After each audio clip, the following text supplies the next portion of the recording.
Hello everyone. Welcome. It is Monday, May the 20th, 2019, and I'm here on location on Cannon Beach in Oregon. Cannon Beach is considered one of the top 100 most beautiful beaches in the world. And today is very special, actually. I'll give you a little bit of history too about this place. I'll wait for a couple people to pop on, but it's a beautiful day here on Cannon Beach. This is the Haystack Rock behind me, and I have a nice blob that is blocking the wind, the breeze here to my right, and I can show you. Right here is the blob that's blocking the wind, and of course there's some big rocks behind me here. And yesterday at this time, actually, I would be standing in water, but literally the tide has shifted, and so I'm able to stand much closer than what I would have as of yesterday. So it's kind of interesting. There's a lot of symbolism, I know, and actually coming here, I'm going to tell you a little bit about it, the whole history. So on Friday, I came to Portland, Oregon, because I was doing ministry Saturday and Sunday. And I wanted to come to the beach because I'd never been to the Oregon coastline before. I've been to the California coastline lots of times, but never to Oregon. So I just happened to drive actually up there. There's Ecola State Park, and I wanted to look at the ocean. Well, it started to rain immediately as soon as I got here and blow like 40 miles an hour, so that I could not actually see the ocean.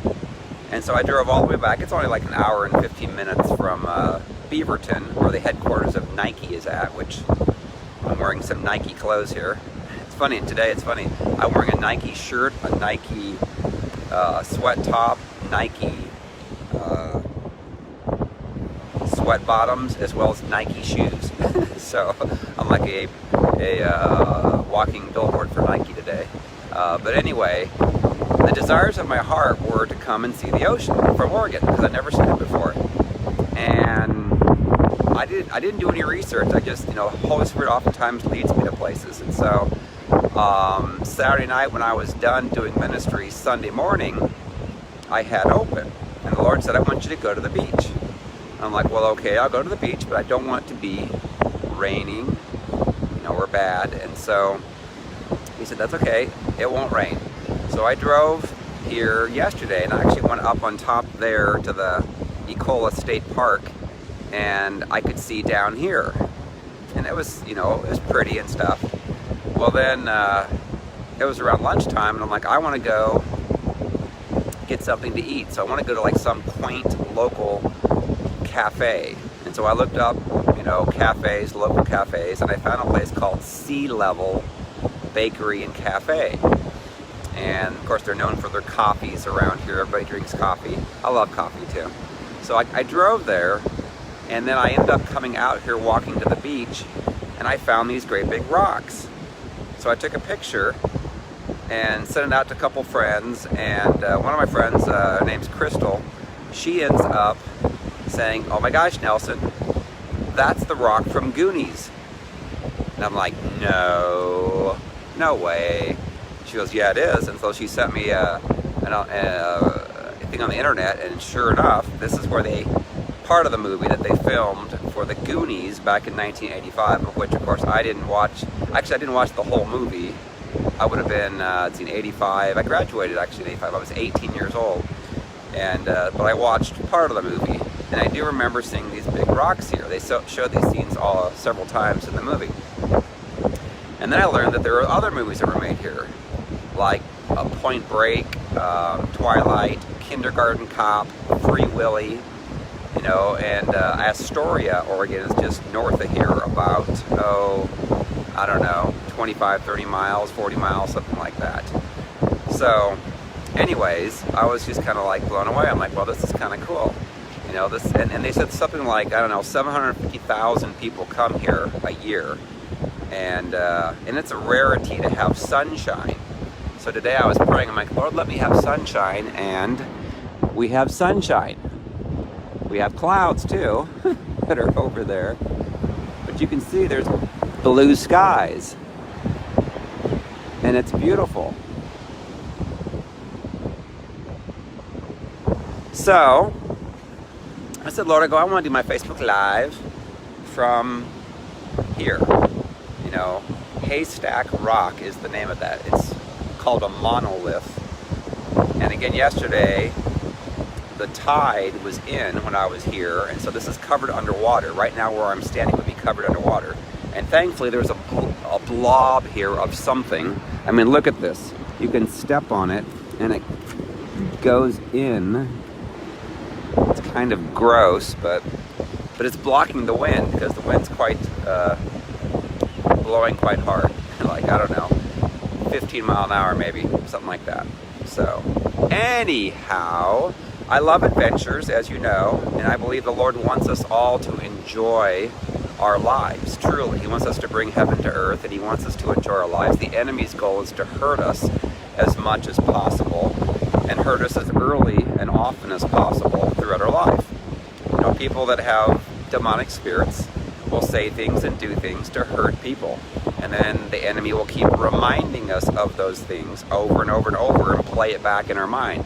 Again, we've learned in the last 2 weeks, the National Science Foundation says that the average person has anywhere from 50 to 80,000 thoughts a day, of which 80% are negative and 95% are repetitive.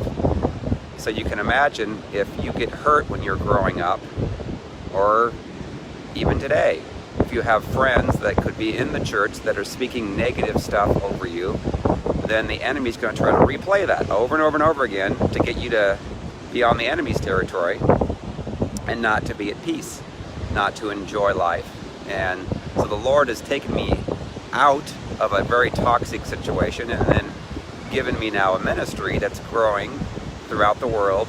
As more and more people hear about it every day, the Lord said it had to be a slow, gradual rollout, because if everybody knew this, I couldn't have kept up, because it is so life-changing and so marriage-saving and so ministry-launching.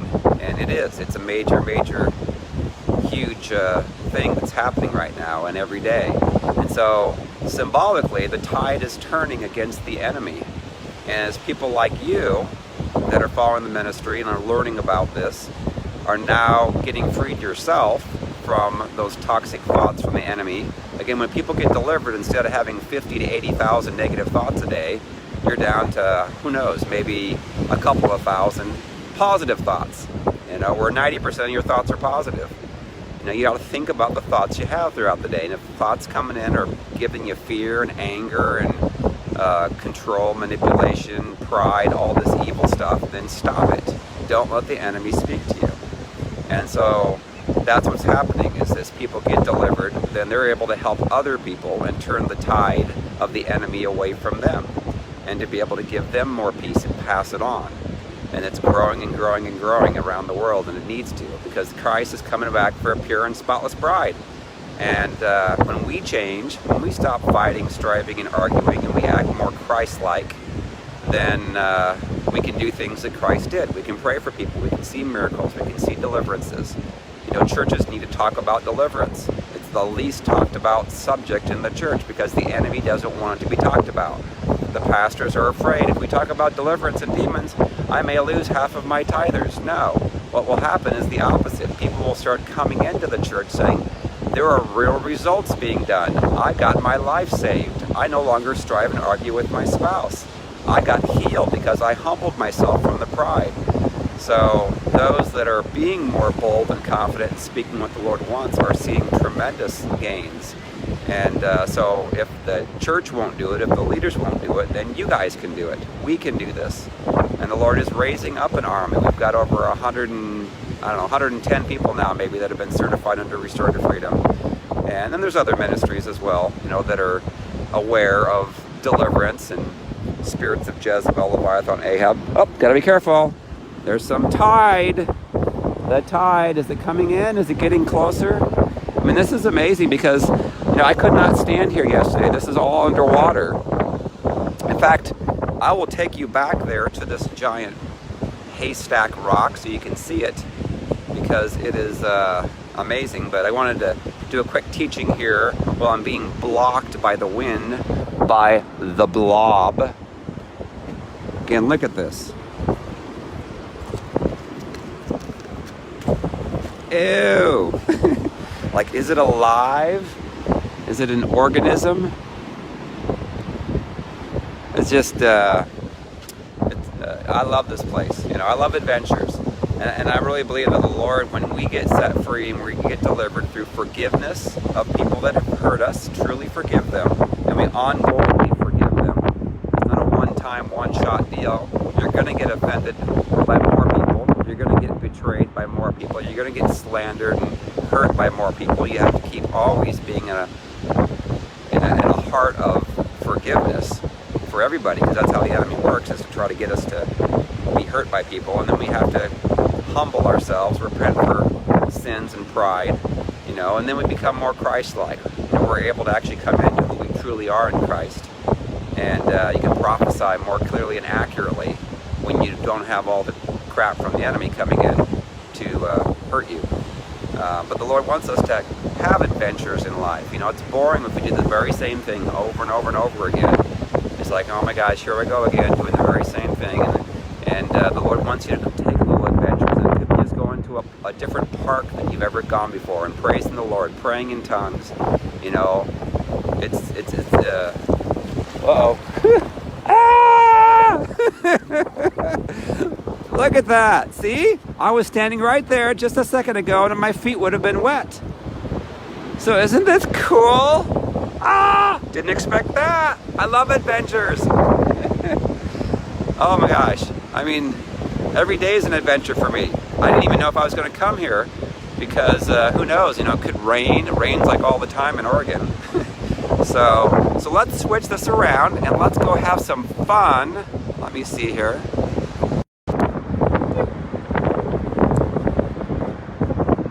Here's the sun.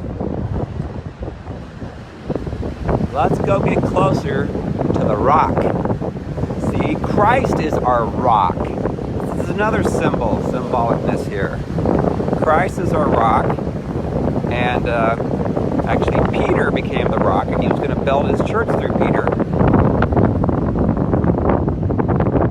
Even though Peter sometimes put his foot in his mouth. But look at this. How beautiful this is. Let me go over here. It's so pretty. Again, this is Oregon. This is the coastline. This is one of the top 100 most beautiful beaches in the world. It's Cannon Beach. Cannon. The Lord wants us also to hit the enemy like a cannonball. There you go. Another symbol. This is Cannon Beach.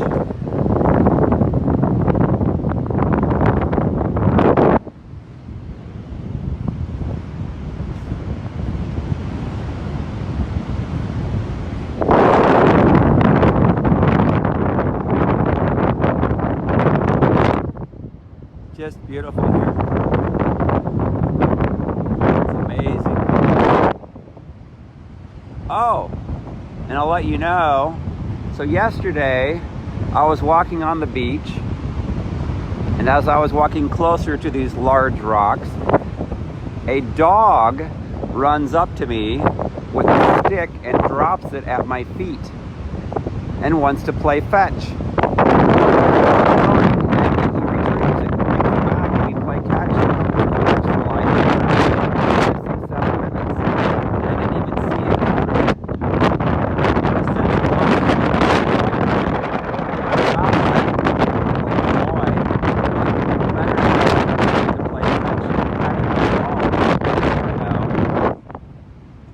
So the Lord reminded me of that even today as I was walking here.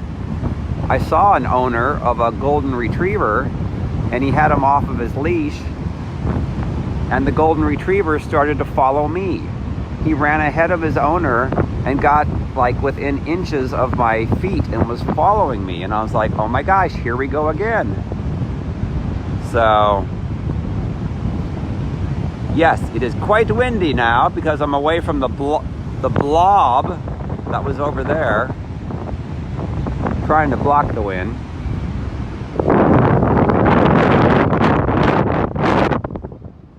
Just beautiful here though. Beautiful, beautiful, beautiful. Also, I'll let you know, I'm now coming to Fresno, California on Thursday. Thursday at 7 o'clock, I'll be in Fresno. Tonight, those will be in Fresno, California. And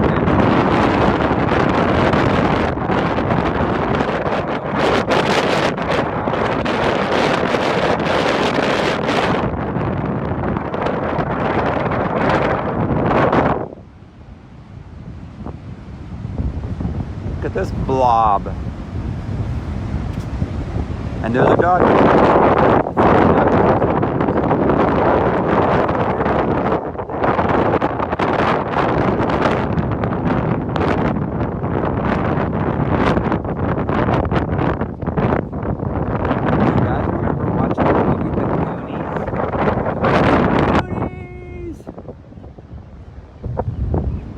So cool. This is all underwater yesterday.